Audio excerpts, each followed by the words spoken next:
Hi, I'm Lydia Pulsifer. And I'm Heidi Post. And we are engaged. And we're raising 3 kids together. And we want to raise them up in the church. But obviously in church shopping, it's very important how the church sees the gay community and how they're going to talk to them about it and views the Bible. So when we found 1946, it was like...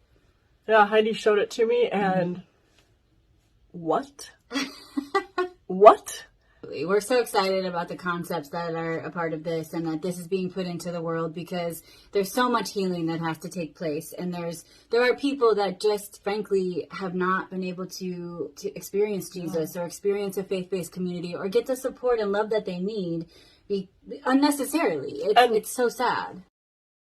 My name's Lloydine. And I'm Heidi. And we are the U-Haulers. Hi everyone, we are back. Finally. And we've been teasing you, telling you we have a special guest coming up. An amazing special guest. We have been waiting, and it is time. Guys, we are here with producer, director, Rocky Roggio. Hi everyone. Thank you so much for having Yes, me. we're so excited. So great. We found out about you because anyone in the LGBTQ community, and we have a lot of straight community, so we're so excited. I don't know how many of you have heard. We have posted about it. You've seen it probably everywhere about the new movie coming out called 1946, the movie. And it impacted us. Heidi. Yeah. I was scrolling one day, and we'd been having a lot of discussions actually around this and our search for the church, all those kinds of things. And I was scrolling, and I was like, wait a minute, are you kidding me? And She woke me up in bed. I woke her up. I was like, babe, you gotta, I started reading more about it and looking at it. And honestly, I thought it had already come out. I was like, we're watching this right now. Yeah, and she's like, we have to watch this tonight. We're taking the day off. Sorry guys, movie's not out yet. We were Googling! So, and I was, blown away. And so we were like, we have to find a way to be a part of this. We have to get the word out. Yes. We contacted you. We were like, I don't know what we need to do, but this is so important. Yes. So important. We of course can talk about why it's important to us because we've been sharing with our viewers kind of our journey, but really I want you to take the lead and just tell them, what is this movie? Why is it called 1946? What is going on? And how did this all start? Sure. So again, thanks for having me. My name is Rocky. I started this movie in 2018 when I was on my own exploration to try to find common ground with my non-affirming parents. And non-affirming means that they don't affirm you in your full identity as being LGBTQ as an equal in church, in other spaces like being able to get married and things of that nature, which then trickle out into society, So I have struggled with this my whole life with my pastor father and mother. And in 2018, I started, before then, 2017, I started going back to church.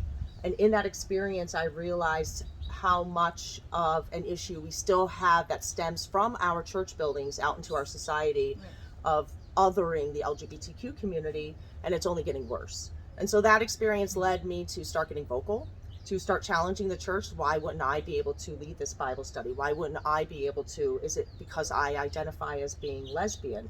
I don't think that's sin. And that started me to meet other people who had the same experiences, who we just started talking. From that experience, I met and learned of Kathy Boldock's work. So Kathy Boldock is the lead researcher in our film. She's also an author. She has a book that is called Repairing the Breach Between the LGBTQ Community and the Church. Oh, wow. And what she does is she looks at human sexuality seen throughout 2,000 years of human history as it aligns with theology and the Bible. How is our understanding of human sexuality changing and growing through time, through history, through science, through psychology, sociology, through politics, through all of these different things that affect our lives and our understanding of what a gay person is. Right. Because she had the same feeling when she met a woman, a Native American lesbian woman who was very opposite of her reality. And she was going through a divorce at the time. So instead of saying you should not be gay, she's like, I just need a friend. And she became friends with this woman and was That's like, amazing. Well, I love this lesbian Native American woman. Why wouldn't God love this person, So that led her to do the work, and she's now one of the biggest advocate allies out there. So anyway, in 2018, I learned of her work, and I was just like, and then I learned the word homosexual wasn't in the Bible until 1946. Still blows my mind. Every time. I had both a combo of shock and anger at the same time. Yes. Sure. Shock for obvious reasons, but anger because I was like, wait a minute, so I've been being taught my whole life that it was inspired by God. It was, the breath of God came out and like inspired it from the early church. This has been, you know, what it is. And Well, then I was like, yeah. 1946. Yep. I was, oh. Well, that's a big clue there, because we're never taught or really understand how our Bibles come to be. Like, where do Right. they come from? And Yeah. we, you know, as one of our characters says in our film, sometimes we think it's just a magical book that's dropped down Yeah, to there's us. just But whispers that fall you know, into pages. real people worked on these translations. And we then discovered evidence, well, Kathy and Ed had discovered evidence that the translation committee who put the word in the homosexual in the Bible for the first time admitted they made a mistake. Right. It's in the translation notes. So my thought was, wow, this is tangible evidence of real men, 22 white men who sat in a room from the 30s until, you know, when they then updated their translation, because they did change it in the 70s. So for a 40-year period, these men who have this power to be able to, because when you take a translation and if you mistranslate something, you're putting a power out into the world. Absolutely. And so, you know, this word did have a huge implication on our society. So anyway, when I first learned the word homosexual wasn't in the Bible till 1946, I found it incredibly hard to believe. So I had to do the research and the work myself to get to a place where I can be like, okay, this is tangible evidence that can lead us hopefully to a broader conversation of having people understand that when you take a medical term like homosexuality and put it in the Bible, in a place where the connotation of those texts have to do with abuse, exploitation, basically an aggressive act or just an act that has a consequence or a victim on the other side, and you turn it into a medical term that means a group of people, you have now made that verse about an innocent group of people that have done nothing wrong. They're born with an orientation from what it used to be, which is somebody who has done a violation against someone. Huge difference. Oh my So gosh. that was the switch for me to be like, I stopped everything I was doing. I invested everything I had. I quit my job. And now we're 4 years later and the movie is done. So it won't be long now, guys, I promise. We're Well, submitting to thank film God festivals. for you. Yeah. I mean, Absolutely. yeah, I mean, it's going to change lives everywhere. And I'm so grateful that, Same. Thank I you. mean, all these people that did the research. And in it, I remember there's someone very pivotal. Pivotal? Pivotal. Can I say Yeah. that word? Pivotal? It's getting late here in It's California. getting very late. I cannot talk. But he's alive and he's in the movie. Oh, and right. It's this big groundbreaking moment. You want to talk on that? Sure. Okay. So in 1959, there was a young man who was reading the Bible, the New Testament, and saw the word homosexual and had been studying the Bible. He was in seminary school.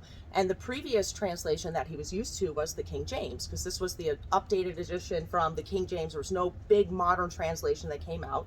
And what he was used to reading is abusers of themselves with mankind.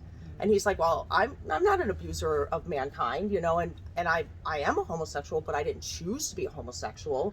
This has got to be a mistranslation. So then he took what he was doing with his academic theological training and already taking New Testament Greek, and he spent another 9 months studying, and he put together an academic letter that we have a copy of, 3 pages with an appendix of, hey, this is an inadequate translation, are his words, and this is why. And it's just an incredible letter. And 3 weeks later, the head of the translation committee wrote him back. And then they had an exchange. So anyway, so this man, we're like, we have to find this man. Yeah. If he wrote the letter in 1959, he was 21 years old. He was going through college. He would be around 80. He's now 86 years old. We found him 4 years ago. He's in the film. Yeah. So, I couldn't even believe it. Yeah. Yeah, they've seen the film, y'all. And So. yes, we got to see it. Spoiler. Well, I don't know if Sneak you've seen the preview. 2 new scholars, though. Did you see Dr. Trevor? Well, he doesn't like when I say that. Trevor Thompson is his Oh. name. And then we have another gentleman, David Potter, Dr. Potter in there. think- Okay, I don't yeah. think so. Oh, yeah. so we even have some that's surprises. great. So we added a Roman historian to help contextualize arsenokoitai and get an understanding of where this word comes from.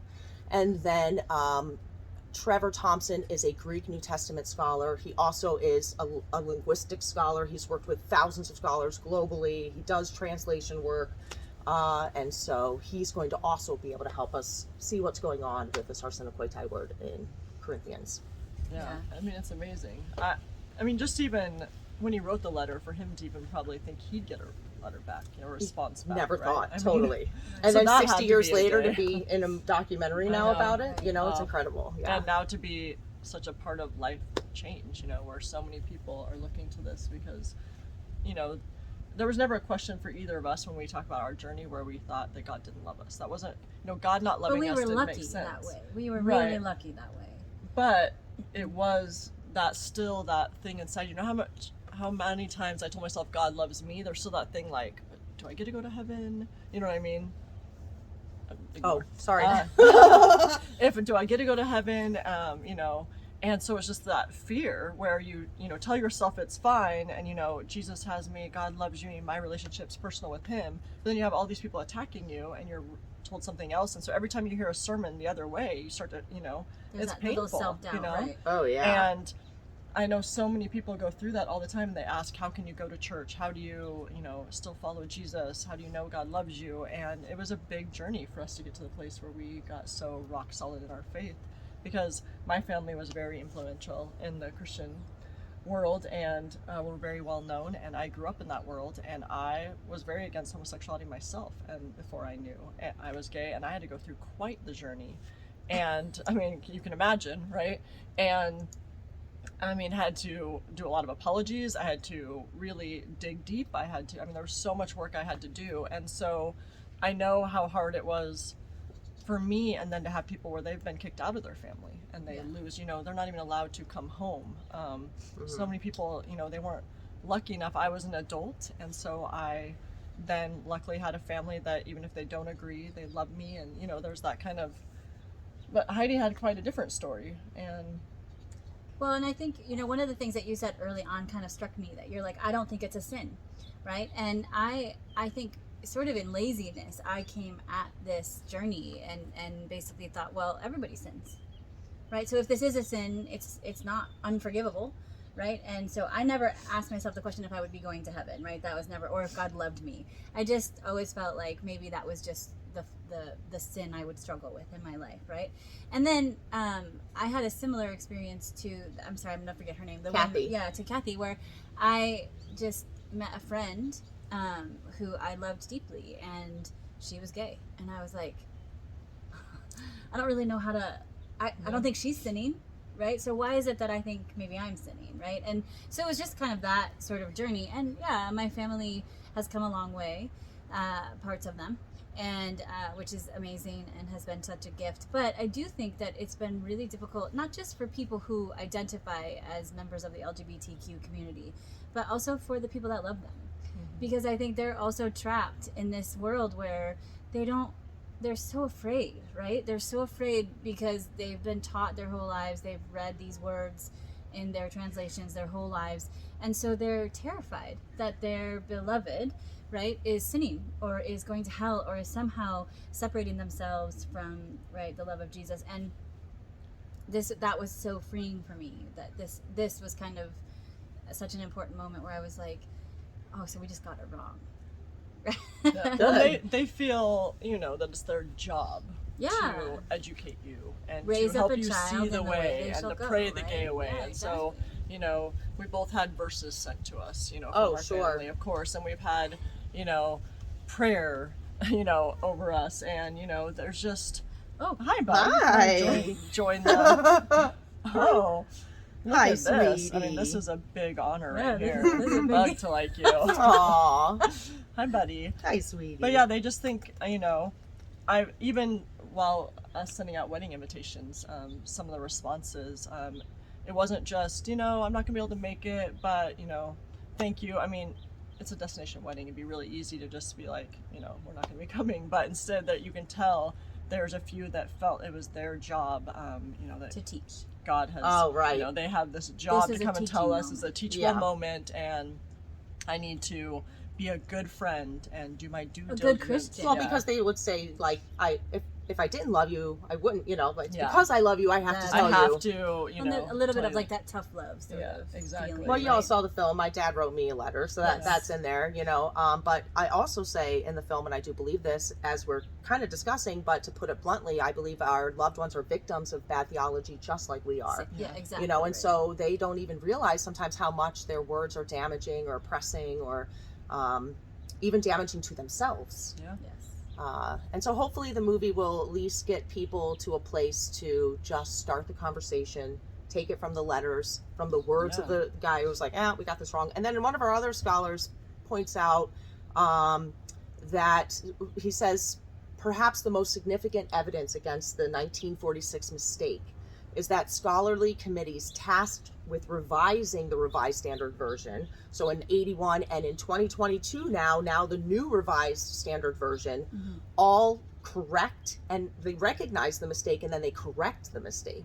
So, and we see more modern translations today do not use the word homosexual, and even conservative scholars would agree that the word arsen and coitai does not mean homosexual, and that's a bad translation. But then they'll say, well, it's man having sex with male, or man better male, sex, but they'll even go a step further and put in the footnotes that it's consensual acts. That is so far from the original text. That is absolutely what we see is the later translation committees putting together conservative committees that will want to stick with that complementarian, like man and woman theology that is not accurate to the original Greek text, or Hebrew if we're looking at Leviticus, which I'm sure we're going to get into a little bit later when we get into Alan's letter. But so we are able to show through the notes how it went from the two Greek words, what these two Greek words mean, and or contextually the closest thing we can get to what arsen and coitai means, to the conservative committees today who say it's consensual acts, which is propaganda. And it wasn't like that before. And we didn't see that until the merger of politics and religion in the United States with the merger of the moral majority in the Reagan era, which we get into in the film. We're not going to bore you on that here. You'll have to watch the film. But let's dive in a little bit. Is that okay? Yeah. So we did talk to you about this article that we had found, right? And I think both of us are very invested in the idea that maybe our families will see this movie and that it will touch something, right? And it will sort of spark their own journey. And this particular article, it's written by a man called Alan Schleman. I think that's how we say his name. Anyway, he's kind of focused on a few things that we've heard since seeing the film and since meeting you, that we just wanted to kind of dive into, right? Because,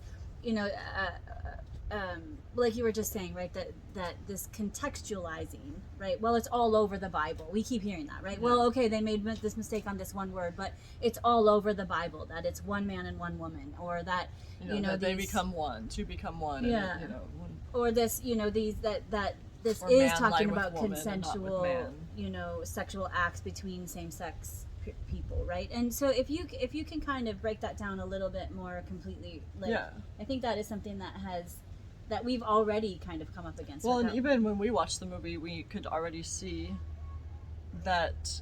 Sorry, my cat is biting me. When we watched the movie, we could already, kind of think, okay, my sister's an ordained minister, and she's made the choice to not come to the wedding, but then still does family vacations with us and loves us. So it's kind of like you were talking about, where it's like that kind of non-affirming but loves you, kind of balance we're doing right now. And I immediately was like, well, she's going to have this kind of question. She's going to wonder this. And then when I came across Alan's article, I was so curious to hear you talk about that, because I was like, these are the questions, especially the very conservative Christians that are just hanging their hat on this, are really going to flock to. And just the fact that you already have these kind of articles coming out before the movie's already out, I mean, that's testament to you that you're doing a good job. And it's needed. Absolutely. Yeah, and there are a dozen. So Alan's article is one of dozen articles, and there are dozens of YouTube videos. There's somebody who wrote a book last year trying to debunk a 2.5-minute trailer. And they have the same talking points. Before the movie they haven't comes even out. seen the movie, so you can't debunk a movie before it comes out. You just can't. But I'm totally grateful that they're talking about it, and I really do think it's important for everybody to see. Yeah. And a lot of their talking points, there's a lot of accuracy in their talking points, like arsen and coitai are derived from the Levitical passages of Leviticus 18:22 and 20:13 of arsen and coitai, which get combined together to mean arsen and coitai, which we'll get into in a second. And arsen is male and coitai is bed. So you get man bed or male bed. Mm-hmm. But that does not mean homosexual. And so the conservative camp ends up getting stuck, because part of it is, like we were saying, fear. They want to get stuck, or there's just a disconnect there, because if you tell a lie long enough, it becomes truth. Right. And the church has a long history of othering people. As humans have a history of othering people, and the LGBTQ community is just the next in a long list of others. And also this starts with Sodom and Gomorrah too, which is, in my opinion, the biggest scapegoat toward the LGBTQ community in all of history. And it's just a flat out lie. To anybody to be able to pool that Sodom and Gomorrah is about homosexuality is just, you're really missing the mark. Yes. And you have a lot of work to do. So all we're asking people to do is get in and do the work. So he's not wrong that arson and male means man bed, but it doesn't mean homosexual. So what kind of sexual activities are these men having? Why are they only talking about man sex? You know, when you think about it, women were property, they were owned. When you even look at the language in Romans 1, I'm just going to put thoughts in our heads so we can get excited about this. It says that their women exchanged the natural use. It wasn't even the women enjoying sex with other women. That their women means they were owned by the men. And then they exchanged the natural use, could be any kind of non-procreative sex. It doesn't necessarily mean the women were having sex with each other. Right. It could have been anal, oral. Right. I mean, you know, so we really have to be fair with our own understanding of human sexuality today. What is a homosexual, which is a new term, which even in the 30s, people were still like, is it a third is it a third sex? Is it this? You know, like there was all these confusions. And then of course, stigma, you know, when you want to stigmatize a group of people, which is why the word sodomite was stigmatized towards the gay community, but you know, we'll get into that later. And so, you know, we just have to understand that if we are forcing our ideas today of what a homosexual is onto the text, we're not even being fair to the text or the people of that time period. Right. So we're just trying to get people to look at these ideas, listen to our scholars who are in the film, who hopefully will be able to articulate it a little bit better than I. And, you know, I'm just learning this stuff too, as I'm, again, found out the word homosexual wasn't in the Bible till 46, and I've I've learned so much along the way, and I can't wait for everybody to see this film and then start bigger conversations beyond it. So even in the film, we do talk about arsen coitai a lot, the origins of it, what it could possibly mean, and we say, for anybody who says they know exactly what this word means, they don't, because it's never defined, and we'll get into what that looks like. You know, and then where do we go from here as a conversation with our loved ones? And we're never going to change everybody's mind, and that's okay. Right. Yeah. You know, we just want to be invited to the conversation and to the table. I think we deserve that.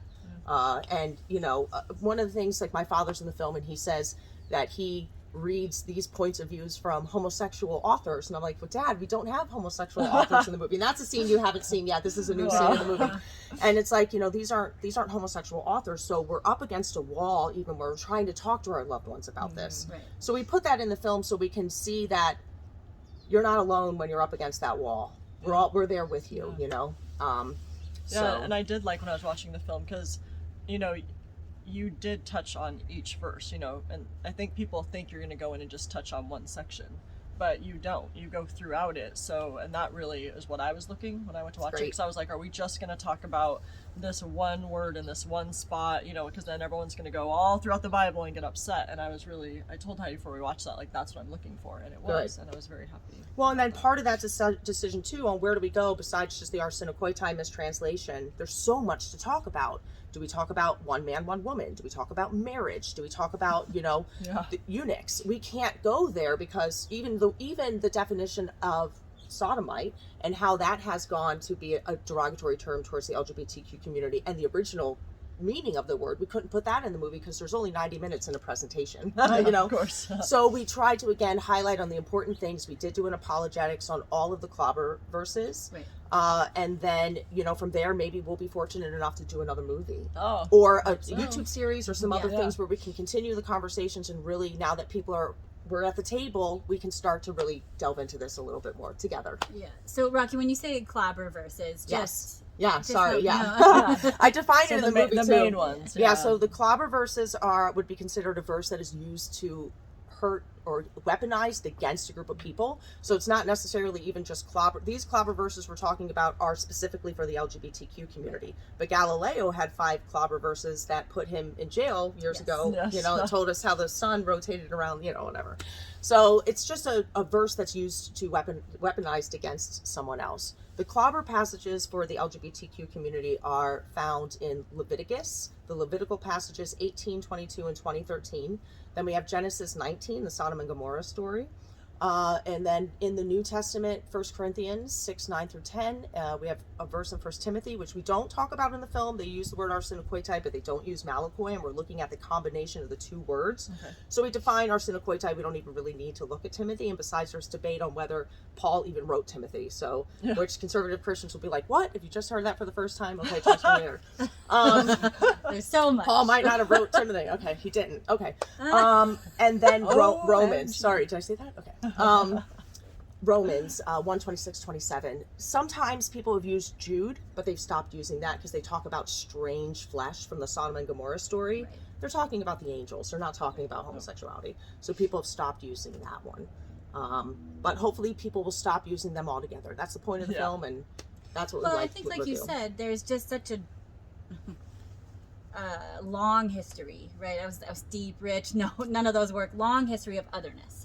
Right, and this we belong, you don't belong sort of circumstance, right? So we've just recently found an affirming church, right? And one of the things that we love about it is that there is no us and them ever. Yeah. There's no us and them, right? There's no sinners and saved. There's no, it's such There's an no amazing. Poor, rich, yes, black, it's just white. it doesn't matter, right? You are here, and you are welcome here, and right. we love loved. you. Yeah. And Jesus loves you. That's right? great. And it's this incredible. We love those kinds of churches. Yes, and the cat is just becoming a huge feature in the show today. For our listeners that don't see it on video, that's and true. wondering what is happening. Found a leaf and Bug has decided to bite, play, get on laps. He's so excited that people are outside when he likes to be outside. Here. Yes, but I think it is sort of fascinating to look back over time. And to think about someone like Galileo, right? And the clobber verses that were used to incarcerate him. Mm-hmm. And now we look back and we're like, how silly and foolish. Yes. Why would we ever put a man in jail for saying that the earth rotates around the sun? Why? Right. And I guess I live in a sort of Pollyanna-ish perpetual sense of hope that one day we'll look back at these clobber verses and be like, this is ridiculous. No, why did we ever think or react this way right. about something that's and we're not there yet, and I think that's part of what's so important about what you're doing. Thank you. And change takes time. It does. Really important big steps. And I think, like you said, accepting the invitation to sit at the table it's an act of bravery, and then staying at the table, right, and continuing to talk and continuing to come up against these clobber verses and come up against people who really don't have any other way to talk about it, right? It is an act of bravery, and I think the more people that are brave enough to sit there and do that, right, the longer the conversation will last and the more change we can maybe see happen. Well, and I think if people would just stop and think, because people always, you'll hear them say, that they're, everyone's always thought the same thing. There's no change from the beginning of believers. And if that were true, I mean, we can talk about slavery. There are so many things we can talk about. The whole joke about how, Christians just believed that the earth was flat. And, that you're not a Christian if that's true. And then, all of a sudden people look back now and be like, what? I mean, that'd be ridiculous. I'm going to say another thing for the audience. The Bible is negotiable. Because we have been negotiating with it all through time. Yes. Anything that we have come to an agreement with that we believe in has been a negotiation. You have to negotiate away or to some parts of the text. So again, we're just asking people to be honest with the text, so that we can stop hurting people. Yeah, absolutely.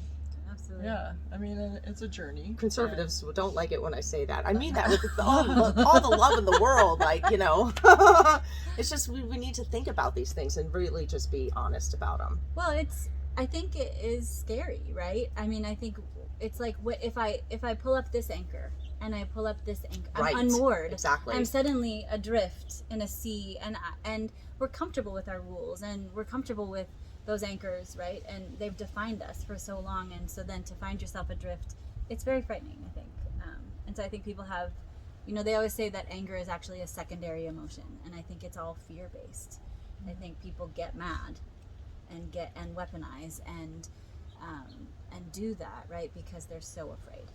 Well, and hopefully, again, our movie will come out soon enough, because it's getting worse out there, I fear, with the misinformation and the othering, and then the, just violence against groups, communities. So if we can just work within our families and our inner circles, and Alan keeps sharing the movie, I want everyone to see it. I really do. And hopefully, we can have enough people take a step back and really look at what we're doing. Yeah, absolutely.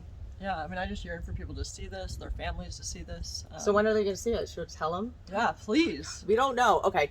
So we did submit to major film festivals right now. We've got some top festivals that we're looking at. We think we're going to premiere in either November or January. Wow. With the 3 top festivals that we're talking with right now. And so we'll just see which one we premiere at. I think we're also going to be in Amsterdam in November. Oh, wow. Because they have an Exciting. international documentary film market. They did invite us to upload our movie, which means that we can see if there are any people, companies interested in buying the property, helping us distribute it to get it on a global market. So that's really exciting. So stay tuned, guys. It's really, really close. I know it feels like forever, but we're really close. And globally, I mean, this thing is just going to take by storm, I think. Yeah. So Amsterdam will be a really great opportunity for us. Absolutely. How exciting. How exciting. That's so great. We're so, grateful we get to be a part and that we get to meet Can you. I spill the beans too? I'm just spilling the beans tonight. All the bills. Donors to the movie. Thank you so much. Yes, we got them right here now. Thank you. I really appreciate it. It really means a lot. It's such Oh, important. we're so happy to be a part. Yeah. I mean, we've been on, a long journey, as we said, and I mean, I don't think Heidi would ever think that we'd, be where we are now, where, I mean, we both found a church. I mean, to even say that we go to a church that loves us, that we could, speak at, be a part of, I mean, that's huge. We both are very, firm in our faith. Our families have come a long way. And, from being kicked out of churches and not being able to be there to be here, we're getting married. I mean, there's, amazing. Raising kids in the faith. And so it's a journey that we think is so important, especially when we're raising kids and how they're talked to in the church and by Christians. And so many people love their loved one and they don't know what to do because they've been raised, as you said, I mean, they're a victim too. They've been raised this way. And so then they are just, not sure where to go from here. And I think this will help not only people love themselves if they're a part of the LGBTQ community, but also their loved ones to be able to say, I get to love you and I get to accept you, and just kind of bridge that gap, I think, is where this is going, which is what I think is amazing. Yeah, and we so appreciate you and all of your work. So again, for those of you listening and not watching, the light just fell on us. But so appreciate you, Rocky, and honestly, we're thrilled to be a part, just a small part of it, and to be able to have you here. What an honor! Thank you for doing that and coming and visiting our family, meeting our family. Yeah. It's amazing.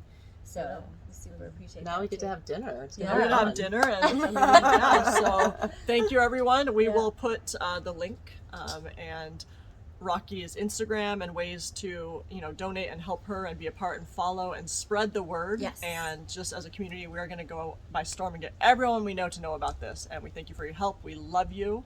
And this is Rocky, everyone. Thank you so much. Thank you for having me. Bye, everyone. Bye, everybody.